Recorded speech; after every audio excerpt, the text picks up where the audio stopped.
अगर मैं आपसे पूछूं कि एआई का सबसे ज्यादा बेनिफिट कौन उठाने वाला है इंडिया में, तो आप बोलोगे शायद कि जो ग्लोबली डोमिनेट कर रहे हैं लाइक एनवीडिया, एएमडी या फिर एसएनडी के। आप कुछ इस तरह के नाम लोगे, लेकिन मुझे लगता है कि इंडिया में अगर हम बात कर रहे हैं इस बारे में, तो इंडिया में कुछ अलग सेक्टर हैं जो कि इनसे भी ज्यादा बेनिफिट कमा सकते हैं, अपने रेवेन्यू बढ़ा सकते हैं, प्रॉफिट बढ़ा सकते हैं। और पूरा का पूरा सेक्टर है जो कि बहुत ही ज्यादा ग्रोथ यहाँ से अचीव कर सकता है। तो hello everyone, R N T city this side. तो आज बात करेंगे इस वीडियो में कि कुछ इस तरह की इन्वेस्टमेंट थीम्स हैं जो कि हम डिस्कस करने वाले हैं, जहाँ पर आपको एक नया एंगल मिलेगा इन पूरे के पूरे सेक्टर्स को लेके। ऐसे मैंने कुछ पॉइंटर्स यहाँ पर बना के रखे हुए हैं। आपको वन बाय वन सारे के सारे पॉइंट समझाता हूँ, जिससे आपको भी पूरे के पूरे सेक्टर के बारे में, पूरे के पूरे थीम के बारे में एक बहुत ही अलग सा एक एंगल मिलेगा। तो सबसे पहले एआई समझते हैं। एआई सिर्फ एक टेक्नोलॉजी नहीं है, क्योंकि एआई लोग समझते हैं कि बस एक चिप से या फिर हम एक सॉफ्टवेयर बनाते हैं उसके साथ ही काम हो जाता है, लेकिन उस सॉफ्टवेयर को रन करने के पीछे एक बहुत बड़ा इंफ्रास्ट्रक्चर लगता है, डेटा सेंटर लगते हैं, ठीक है, जीपीयूज लगते हैं। तो वो सारे के सारे जो भी है वो एक इंफ्रास्ट्रक्चर के अंदर आते हैं, और वो सारा का सारा इंफ्रा जो होता है वो एक लैंड पार्सल पे बनता है, एक बड़े लैंड पार्सल पे।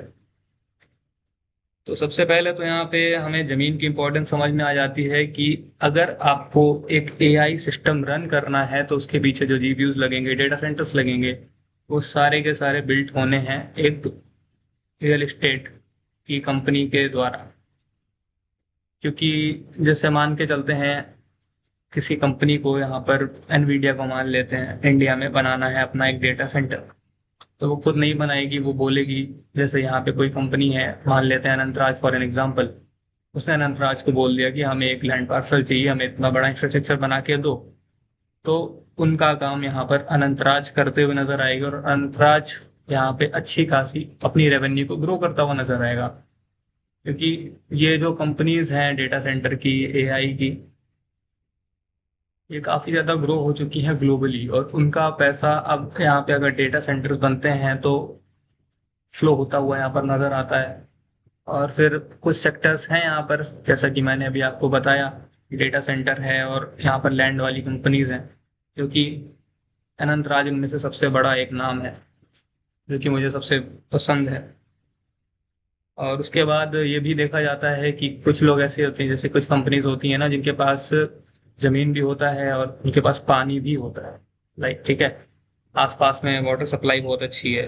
तो उन जमीन, जिन कंपनीज के पास उस तरह के लैंड पार्सल है जहाँ पर वाटर सप्लाई भी अच्छी है, तो उन जमीनों की वैल्यू बहुत ज़्यादा बढ़ जाएगी, उन इंफ्रास्ट्रक्चर की वैल्यू बढ़ जाएगी। तो इस तरह की रियल एस्टेट कंपनीज भी बहुत ज़्यादा प्रॉफिट कर सकती हैं। चलिए, बात होगी ज़मीन के बारे में, ज़मीन किस तरह का ज़्यादा इंपॉर्टेंट है।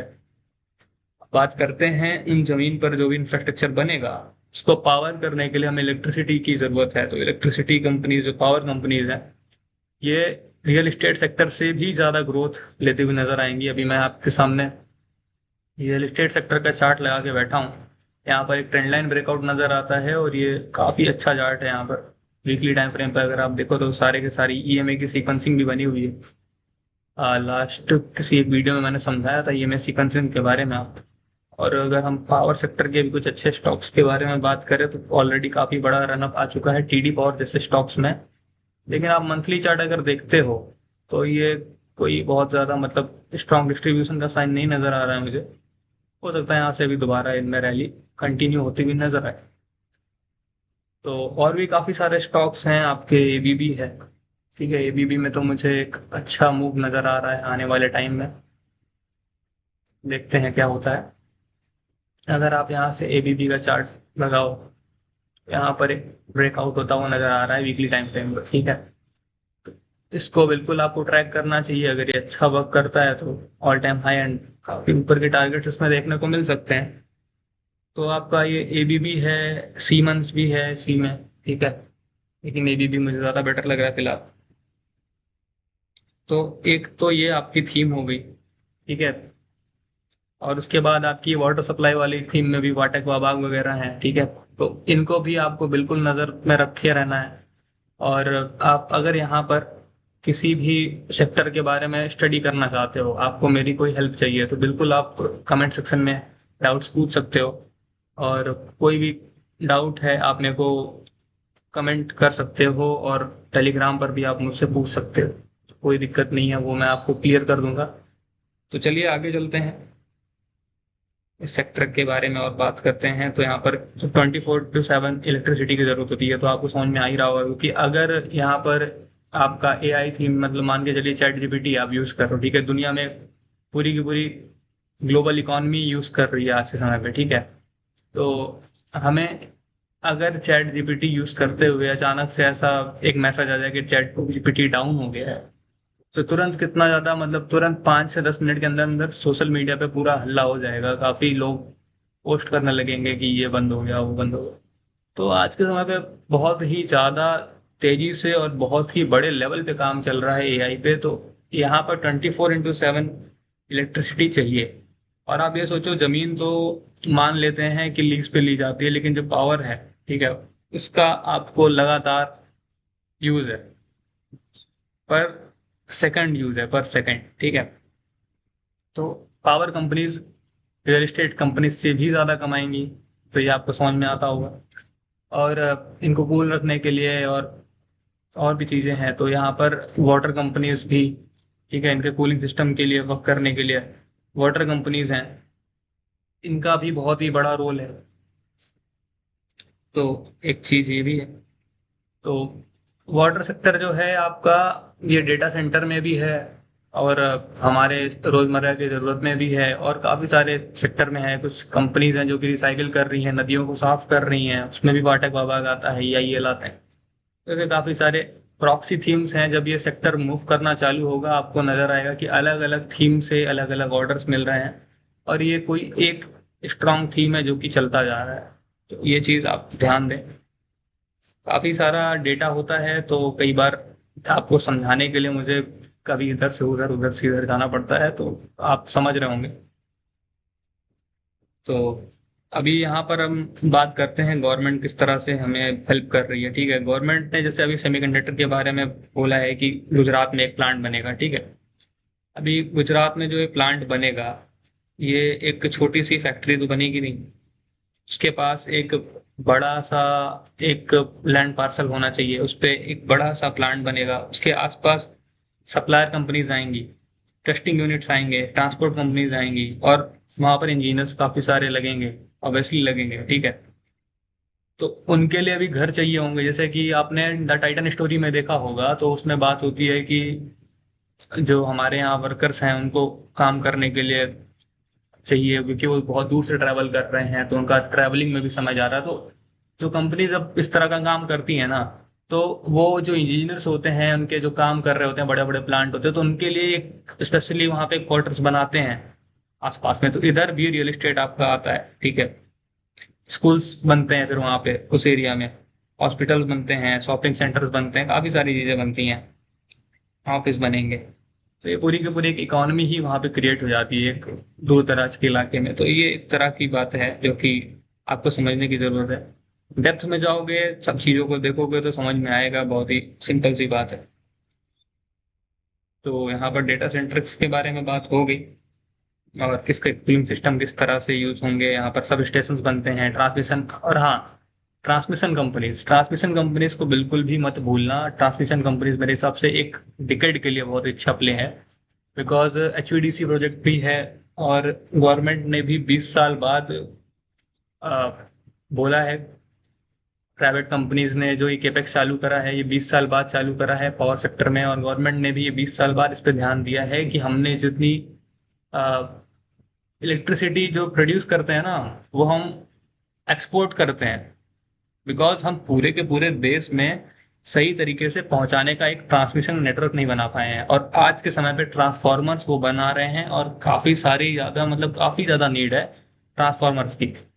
तो ट्रांसमिशन सेक्टर है आपका, ये ट्रांसफार्मर वगैरह काफी एक लॉन्ग डिकेड प्ले है, आप मेरे हिसाब से मान के चलो। अगर यहाँ से बुल रन में ये सेक्टर चलता है, तो बहुत ही दूर तक जाएगा। मेरे को ऐसा लगता है, आप लोग इस पे बिल्कुल स्टडी करना।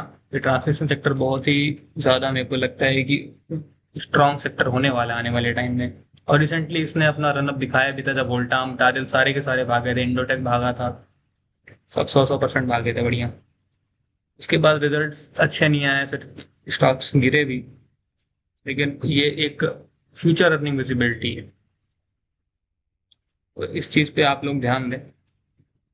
और इंडिया में ये सब कहाँ पे हो रहा है, इस बारे में भी बात कर लेते हैं। ठीक है, तो इंडिया एग्रेसिवली जो है मैन्युफैक्चरिंग कर रहा है सेमीकंडक्टर का, क्योंकि मतलब इस पे एक पुश आ रहा है। अभी मैन्युफैक्चरिंग तो नहीं कर रहे हैं, बट एक मैन्युफैक्चरिंग का पुश बहुत ही ज़्यादा एग्रेसिव है हमारे इंडिया में, जैसे कि गुजरात में है, नोएडा में है, हैदराबाद में है। ठीक है, तो एनसीआर वगैरह में भी सुना है मैंने कि डेटा सेंटर वगैरह बहुत ज़्यादा एक्सपेंड हो रहे हैं, हैदराबाद में एक्सपेंड हो रहे हैं, मुंबई में, चेन्नई में। चेन्नई में मेरा एक दोस्त है, मतलब वो जाता रहता है, तो वो बता रहा था इस बारे में।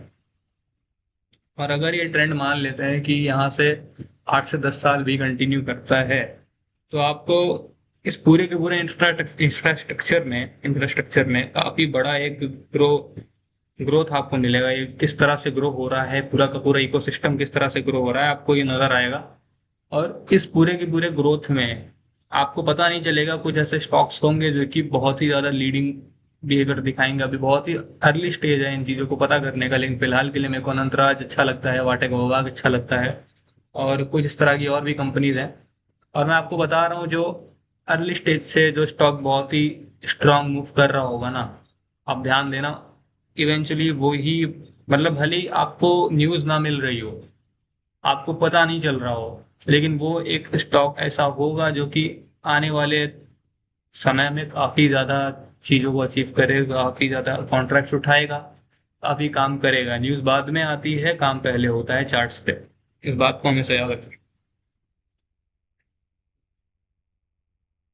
तो यही सारी बातें हैं जो मुझे आपको बतानी थी। और मेरे लिए सबसे इंटरेस्टिंग अपॉर्चुनिटी जो है, अब मैं वो आपको बताता हूँ। तो मेरा जो सबसे ज़्यादा फोकस रहेगा, वो रहेगा कुछ सेमीकंडक्टर स्टॉक्स पे, और फिर पावर पे, फिर ट्रांसमिशन पे। ठीक है, ट्रांसमिशन के स्टॉक्स मेरे पास जैसे टारिल पे बहुत ज़्यादा रिटेल है यार। सही बताऊँ तो टारिल को मेरे हिसाब से बहुत लोगों ने कवर कर दिया। अच्छा स्टॉक है, मानता हूँ, चार्ट वार्ट ठीक है, लेकिन आप ये देखो, ये जो फॉल हुआ था ना काफी ज्यादा, लगातार लोअर सर्किट वगैरह मार के, ये जो फॉल होता है बहुत ही इंटेंसिफाइड फॉल होता है, बहुत ही ज्यादा सप्लाई होती है इधर, तो इसको निकालना, वो भी आप रिटेलर्स इतना ज्यादा एक्टिव हो चुके हो कि अब और निकालना मुश्किल पड़ जाता है फिर यार। ये ना, आप मान के चलो, मेरे को लगता है ये पूरी की पूरी एक रेंज बनी हुई ना, ये हायर हाइज हायर लोस की, में भी ये स्वीप हो जाएगी। एक बार स्वीप करेगा ये, इस रेंज को स्वीप करेगा, फिर नीचे जाके फिर ऊपर आएगा, फिर देखते हैं। फिलहाल के लिए मैं इसमें इंटरेस्टेड नहीं हूँ टारिल में, लेकिन स्टॉक अच्छा है, इसको आपको रडार में रखना चाहिए। और एक है वोल्टाम। ठीक है, वोल्टाम ट्रांसफॉर्मर्स, ये एक अच्छा स्टॉक है जो कि मैं रडार में रखा हुआ हूँ। और एक है आपका इंडोटेक,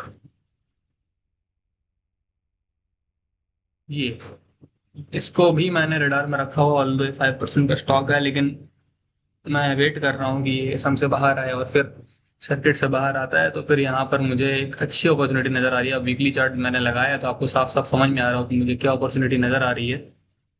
तो ये एक चीज है। और एक और स्टॉक है टेक्नो इलेक्ट्रिक, ये अभी तो अंडर परफॉर्म कर रहा है स्टॉक, लेकिन यहाँ पर आप देखना, कर रहा है, लेकिन यहाँ पर आप देखना कि ये आने वाले टाइम में काफी अच्छा मूव करता हुआ नजर आ सकता है। मुझे लगता है कि ये काफी अच्छा मूव करेगा। अगर मैं इस स्टॉक के बारे में बात करूं आपसे, तो ये मेरा one of the favourite stock है। एक समय पे इसमें बहुत ज्यादा गेंस पकड़े हैं, ये मूव पकड़ा है यहाँ पर, ये अच्छे अच्छे इसमें मूव मिले हैं कई बार। तो ये एक स्टॉक है, काफी अच्छा स्टॉक है। और यहाँ पर अगर हम मंथली टाइम फ्रेम पे भी देखते हैं और डेली टाइम फ्रेम पे भी देखते हैं, तो एक हायर लो सा नजर आ तो रहा है। अगर यहाँ पे सस्टेन कर जाता है, ऊपर निकल जाता है और ये वाला जोन ब्रेक कर देता है ना, फिर ये मेरे वापस से रडार में आ जाएगा। ये वाला एक जोन ब्रेक हो जाता है तो लेट्स सी कब होता है, क्या होता है। तो ये ऐसे हैं इस तरह के स्टॉक जो कि आपको आने वाले टाइम में काफी अच्छा रिटर्न दे सकते हैं। तो इन चीजों को आपको समझना है। अब मैं आपको पूरा का पूरा जो मैंने समझाया वो एक कंक्लूजन बता देता हूँ। तो आज का जो सबसे इम्पोर्टेंट टेक अवे है वो ये है कि टेक्नोलॉजी को सिर्फ टेक्नोलॉजी के एंगल से मत देखो, वो टेक्नोलॉजी किस तरह से इम्प्लीमेंट होने वाली है उस नज़र से भी देखो। ठीक है।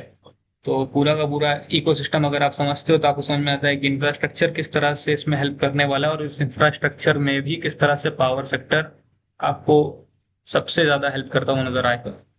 तो पावर सेक्टर है, वाटर रिसाइकलिंग का सेक्टर है, ठीक है। तो ये सारे सेक्टर हैं काफी ज्यादा इंपॉर्टेंट हैं, और मेरे हिसाब से शायद अब 1 अप्रैल से शायद, अगर मैं गलत नहीं हूँ, तो शायद सरकार ने कुछ नियम निकाला है कि अगर आप कुछ वेस्ट निकालते हो तो आपका ही जिम्मेदारी है कि उसको आप रिसाइकल करो। हर बिजनेसेस के लिए आया हुआ है ये। तो और पानी वगैरह को भी रिसाइकल करने के लिए ऐसा कुछ आया है कि आपके पास ऐसा कुछ होना चाहिए, या फिर कोई ऐसी कंपनीज होनी चाहिए जो आपके लिए पानी रिसाइकल कर रही हैं। आप इस तरह से गंदगी नदियों नालों में नहीं छोड़ सकते हो, ऐसा कुछ तो मैंने देखा था। एग्जैक्टली इन चीज़ों के बारे में अगर आप थोड़ा सा डेप्थ में जाओगे तो आपको समझ में आएगा कि किस तरह से ये वाटर रिसाइकलिंग का सेक्टर है ये अच्छा वर्क कर सकता है यहाँ से। और ये आपके पावर के सेक्टर हैं। पावर की तो पूरी टाइम जरूरत रहती है, आपको ये समझ में आ ही गया होगा। तो बस इतना ही था। ये पूरा का पूरा आपको समझाना था। जो अब मैं कुछ स्टॉक्स आपको दिखा देता हूँ, जैसे कि अनंत राज मेरे को अच्छा लग रहा है। किसी ने बोला था मेरे को, शायद श्लोक भाई ने बोला था कि रियल एस्टेट सेक्टर को कवर करना, तो यार बिल्कुल अच्छा है रियल एस्टेट सेक्टर, लेकिन मैं रियल एस्टेट के लार्ज कैप्स को ट्रेड नहीं करता हूँ बिकॉज थोड़े से स्लो मूवर, वो थोड़ा फास्ट एक्शन चाहिए होता है। मैं ज्यादातर ट्रेड करता हूँ small and mid cap stocks में। अभी ये अच्छा लग रहा है अनंतराज, मैंने अभी रिसेंट एक वीडियो भी आपको टेलीग्राम पे शेयर करी थी, तो उसमें मैंने बताया था कि अनंतराज है, मॉस्चिप है, किस तरह से वर्क कर सकते हैं अच्छा, है ना।